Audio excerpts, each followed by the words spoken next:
Welcome back to Post-Match. I'm here with Kroe. Hello. We're doing things a little different. We're using some new tech we got just to see if it works.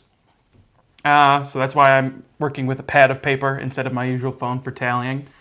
We are here for Hues and Cues. We just finished recording that. How'd you like it? I like it. Not my first time playing the game, but just it's nice. It's quick and easy to play, and just overall, like I am bad at describing colors and like also getting what people are describing.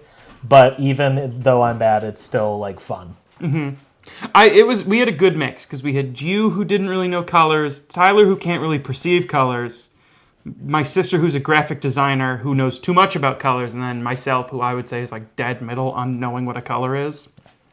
We'll get right into it. Yep. So our first category is box fit. Is this our first game that is just like a standard traditional box? I think so. I think all the other ones have either been like just cards or like... The closest was 5 Minute Dungeon, but even then it had the wonky shaped box. This is kind of like our first box. I mean, overall, what's this one out of? 5? Out of 10. 10. I think for just fit of everything in the box, if everything fits, it just works kind of thing. I'd say 10, yeah? Yeah. Ooh. Like, it just fits. I'm going to give this a 7. And my reason for it is just the sheer amount of dead space that's in the box. Like, everything fits nicely, but like this is what the inside of the box looks like. This plastic insert takes up a vast majority of the room. I feel like you could have the board separate and then give like a littler, like more compact box for everything. That's true. But it's also, the board is giant. The board is giant, which is why I'm not giving it like a 3. I hate dead space in boxes. I also think the box itself is just like nice and like distinct. Yeah. Like the lettering on the side is it's on all sides. You could put it in the shelf, whichever side you want facing out kind of thing. And you could change it up to change the color scheme to make it fit if you're going for that kind of thing on a shelf. You know me color coding my board games. I mean... Some people do that, so it's a fair. It's an option. I would probably do it if I owned enough to do it and owned a shelf.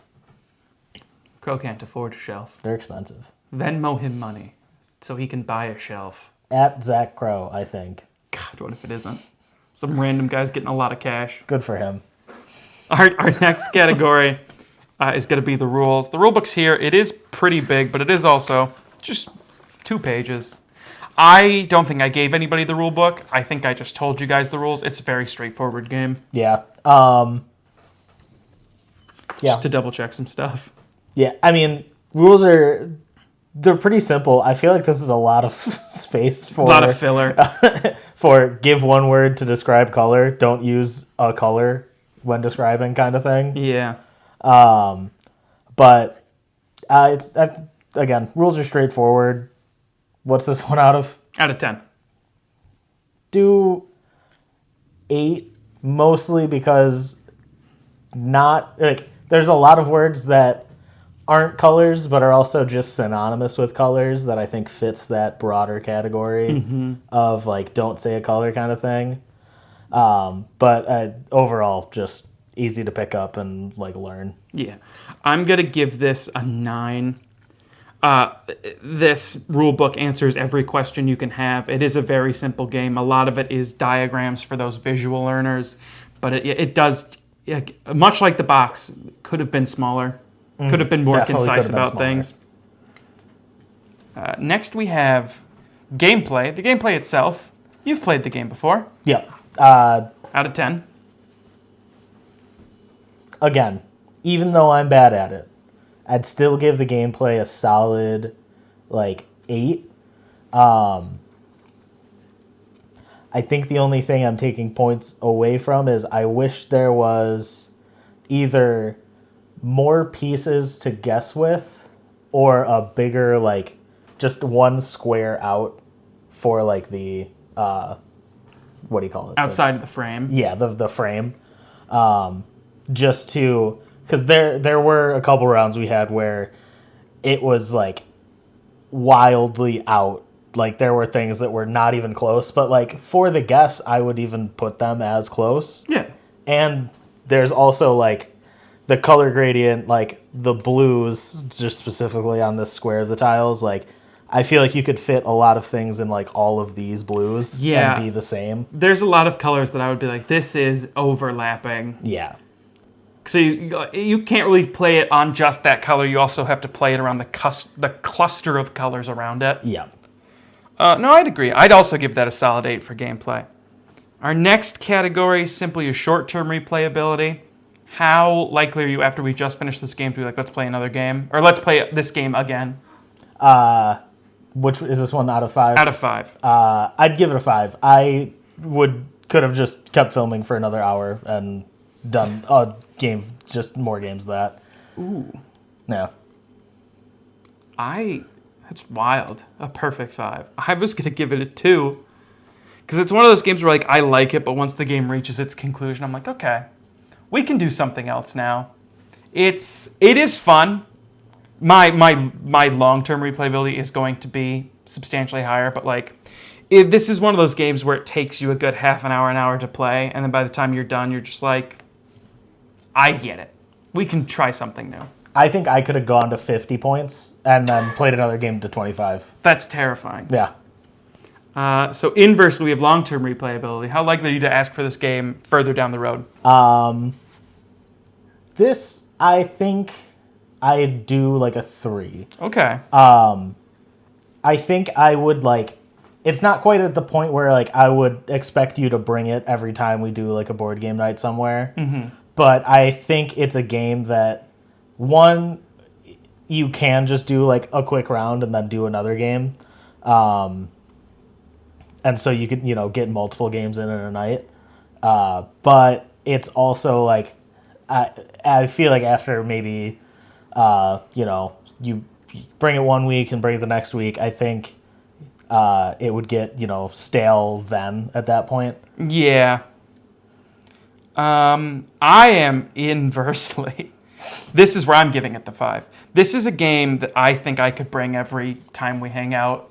And I don't think it's going to be one of the games that, like, well, you've seen me bring a tray of board games. There's always one or two that they're like, oh, thanks for bringing it, not touching it. Yeah. This is one that I can always safely assume that people are going to want to play, even if it's a short round, even if we only played a 25 or 20. I give this a 5 for long-term replayability. Finally, we have our final category, our auxiliary category. How do you like it? This objectively out of 10. I think overall 7. I think it's fun. I think the positives of it just being like you can just set it up quick and easy. The rules take maybe a couple minutes to explain. Granted, you will have to explain them 10 times to each individual person. Yeah. I think just like once you get into it, I think it's easy to keep playing it. Oh, yeah. But also you could just do, a quick round and then pull out another game. So I think it has a lot of strengths. I think 7's fair for it. That's fair. I'm gonna give it an 8. Kind of same as you. It is objectively just a great transition game. It's good to start a night. It's good to end a night. It's good. It's just a good game to have on deck. I was kind of doing the math as you were going, just because I didn't have the time to switch to the calculations. After all of that, out of 50, you have given this game 41 points. Solid B+. Yeah, I think that's where I feel it sits. Mm-hmm. One of the better games. I gave it very close running up. I gave it 39 out of 50 points. Yeah, it is a great. It is a great game to just have in your collection. If you don't know where to start on, like, oh, I want to play board games, I want to collect board games, but I don't want to just have Clue and Monopoly, Hues and Cues is a game that I will always recommend. it's kind of like the perfect catch-all for people who play games. Yeah, I think it doesn't like it's not as like competitive. Like I don't feel like you get into how you get into a game of Monopoly and you start like Cussing. yeah. I mean I can cuss at any game, but I think it's not as like competitive in as like oh you're like you can't do something directly to me and like screw me out of something like you can in like those games where you're just kind of vibing with your friends while playing it. This game isn't a game that you need to fight to win. Yeah. Like when, I was like, I don't want to spoil it. This comes out after. When Tyler won, I was like, that's awesome. It was also a very close game, which was very cool. Because sometimes usually when we play, there's always like one or two people are close. One person's middle, one person's riding the dust. Just has not gotten a single guess. This is a game I have seen where like the games will always be consistent. Like a player needs to try to not be near the pack. Yeah. I think the only thing I got really heated at is the color yellow. Your sister just can't see it. Oh, she doesn't understand colors. Yeah. I hope she gets She's fired from her. I hope she gets fired from her graphic design job. She's gonna hurt me. This has been the post match for Hues and Cues. Kroe, anything to add before we sign off? No, put me on the spot. I don't really have anything. Oh, sorry, you had time. Thank you guys so much for watching. We will see you next week for Wild Card. Later. See ya.